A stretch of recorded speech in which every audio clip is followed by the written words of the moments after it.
To the programme. Thank you so much, Christiane. Nice talking to you. So on this historic moment, really, as everyone is celebrating 20 years, almost to the week or so of the Good Friday Accords, and with your new election, what message are you bringing today to the United States?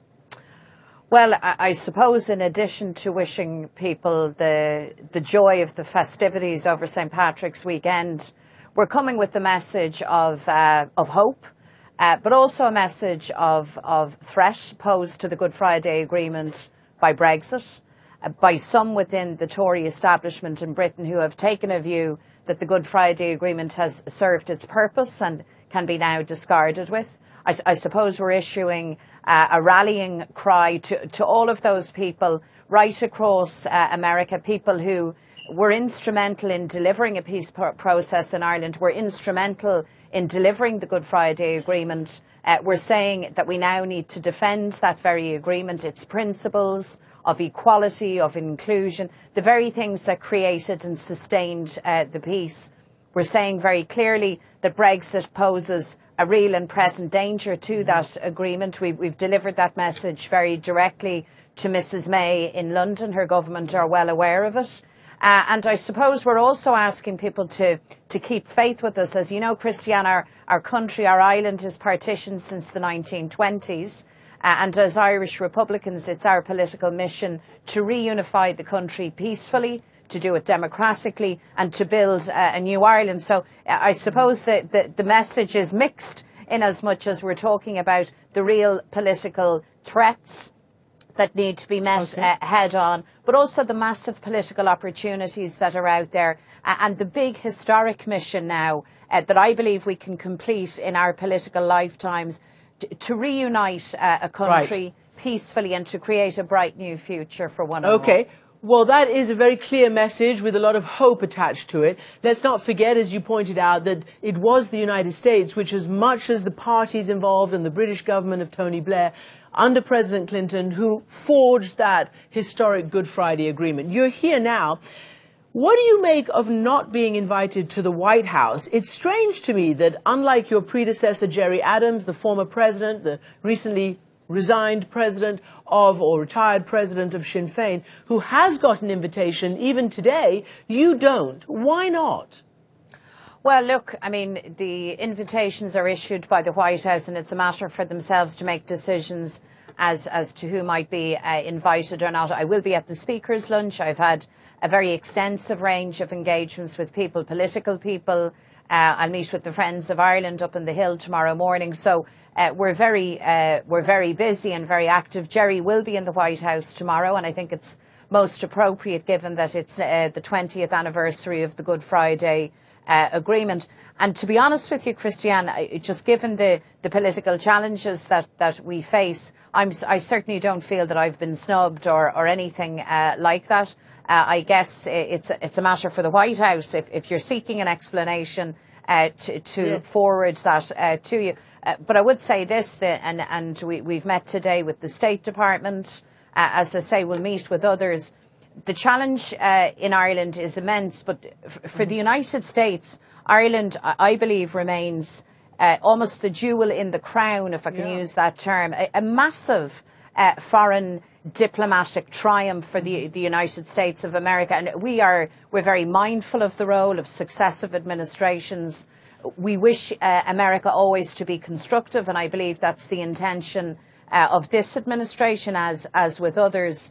But I guess we're asking people at this stage now to step up and to demonstrate that by way of deed. So there's talk now of a special envoy being appointed. I very much hope that happens. I heard George Mitchell speak so eloquently last evening in the Library of Congress, so movingly, so passionately about the process of building peace. Well, he knows it probably better than anybody except for you in that country, having been the key negotiator. But I wonder, you just said you met at the State Department, and we've been talking about the sort of changing of the guard there. Did you actually meet with Rex Tillerson? Is he still on the job?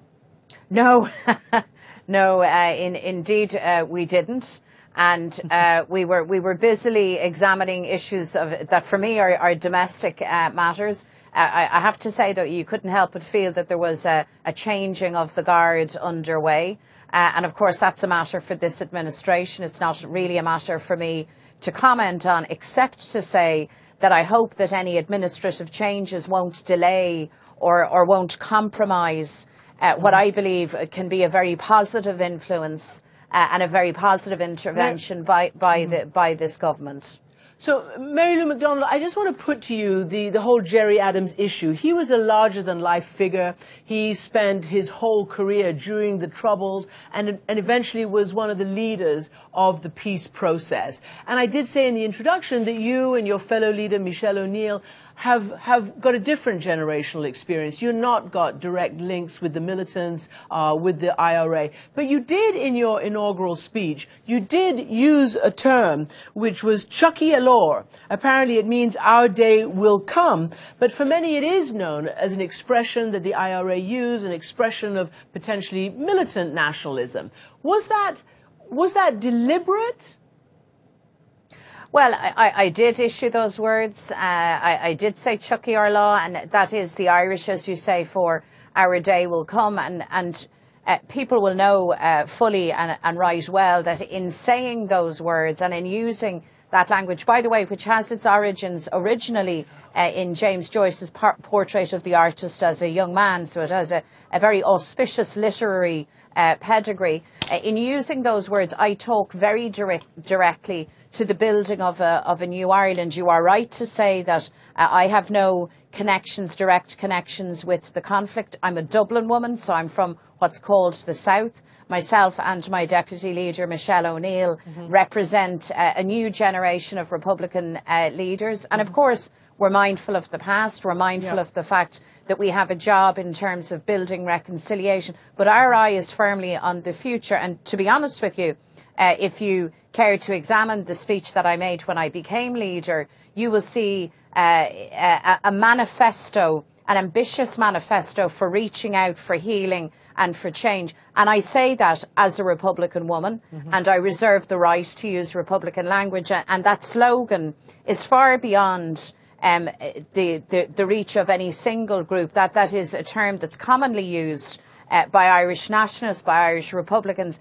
and it's all about building the future, and that's what we are all about now. All right. Mary Lou McDonald, newly elected president of Sinn Féin, thanks for joining us from Washington. Thank you so much. And happy St. Patrick's Day to you this weekend. Many happy returns.